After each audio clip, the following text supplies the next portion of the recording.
পঞ্চম শ্রেণীর প্রিয় শিক্ষার্থীবৃন্দ, এমসি স্কুলের পক্ষ থেকে তোমাদের জন্য রইল অনেক অনেক ভালোবাসা। স্ক্রিনে তোমরা দেখতে পাচ্ছ তোমাদের প্রথম প্রান্তিক মূল্যায়ন পরীক্ষা ইংরেজি বিষয়ের উপর একটি নমুনা প্রশ্ন। তোমাদের ইংরেজি বিষয় 1 থেকে 43 পৃষ্ঠা পর্যন্ত পরীক্ষা হবে এবং তোমাদের পূর্ণমান থাকবে 70। তোমাদের পরীক্ষার এখানে ধরন দেখতে পাচ্ছ, কোশ্চেনের ধরন। এখানে 1 নম্বর একটি প্যাসেজ দেওয়া থাকবে, যেটা পাঠ্য বই দেওয়া থাকবে। এটা পড়ে তোমাদের 1, 2 এবং 3 নং প্রশ্নের উত্তর দিতে হবে। তোমরা এখানে যে প্যাসেজটি দেখতে পাচ্ছ, প্যাসেজটি খুবই কিন্তু গুরুত্বপূর্ণ এবং আমরা কিন্তু তোমাদের শেষে কিন্তু তোমাদের উত্তরপত্রগুলো দেওয়া আছে, সুতরাং শেষ পর্যন্ত তোমাদের দেখতে হবে। এখানে দেখো 1, 2, 3 নম্বর প্রশ্ন পর্যন্ত তোমাদের প্যাসেজ পড়েই কিন্তু উত্তরটি দিতে হবে। এখানে উত্তরটা কিন্তু পেয়ে যাবা, ঠিক আছে? এরপর দেখো তোমাদের আরেকটি প্যাসেজ দেওয়া থাকবে। আহ, এই প্যাসেজটি পড়ে তোমাদের 4 এবং 5 নং প্রশ্নের উত্তর দিতে হবে।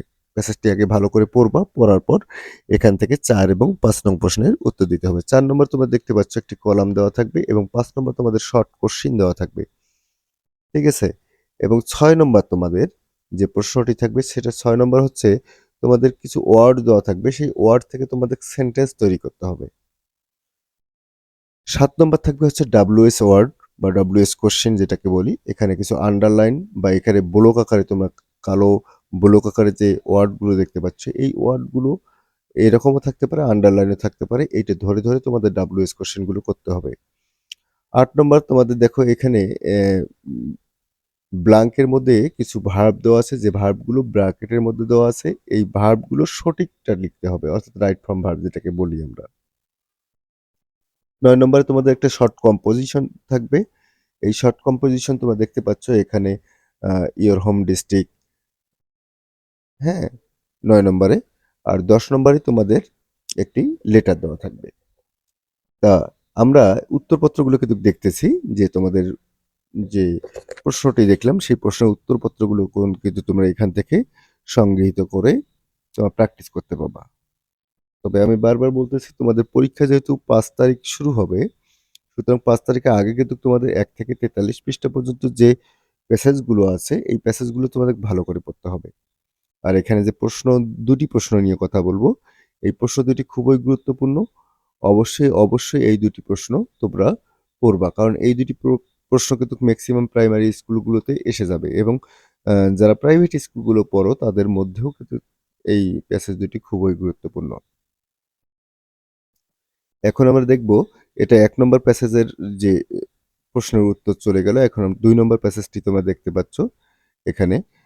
ঠিক একই ধরনের প্রশ্ন, এখানেও ঠিক 1 নম্বর, 2 নম্বর, 3 নম্বর প্রশ্নের উত্তর দিতে হবে প্যাসেজটি পড়ে, প্রথম প্যাসেজটি পড়ে। তারপর তোমাদের যে আরেকটি প্যাসেজ দেখতেছো, এটা আনসিন থাকবে। এই আনসিন পড়ে কিন্তু তোমাদের 4 এবং 5 নং প্রশ্নের উত্তর দিতে হবে। এখানে প্রশ্নগুলো তোমরা দেখতে পাচ্ছ। তারপর 6 নম্বরে দেখো এখানে চেঞ্জ করা হয়েছে। 6 নম্বর হচ্ছে রিয়ারেঞ্জ। এখানে তোমাদের রিয়ারেঞ্জ আকারেও থাকতে পারে, ঠিক আছে?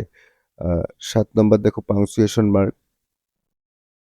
8 নম্বর হচ্ছে রাইট ফ্রম ভার্বস এবং 9 নম্বর তোমাদের একটা শর্ট কম্পোজিশন এবং 10 নম্বরে তোমাদের থাকবে হচ্ছে একটি লেটার।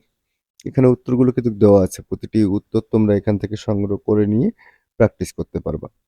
আশা করি বুঝতে পারছো তোমাদের প্রথম প্রান্তিক মূল্যায়ন পরীক্ষায় যে প্রশ্ন হবে সে প্রশ্নটির ধরন কি রকম হবে। তবে যদিও প্রতিটি উপজেলায় আলাদা আলাদা প্রশ্নপত্রের পরীক্ষা হবে, তো এখানে যে দুটি প্রশ্ন দেখতে পাচ্ছ প্রশ্ন দুটি খুবই গুরুত্বপূর্ণ। তাই আমি মনে করি তোমরা যদি এই প্রশ্ন দুটি প্র্যাকটিস করো তাহলে অবশ্যই অবশ্যই তোমরা তোমাদের প্রথম প্রান্তিক মূল্যায়ন পরীক্ষায় একটা ভালো ফলাফল করতে পারবে। আজকে ক্লাসটি এ পর্যন্তই। সবাই ভালো থাকবে, সুস্থ থাকবে এবং অবশ্যই অবশ্যই তোমরা মন দিয়ে পড়াশোনা করবে। ধন্যবাদ।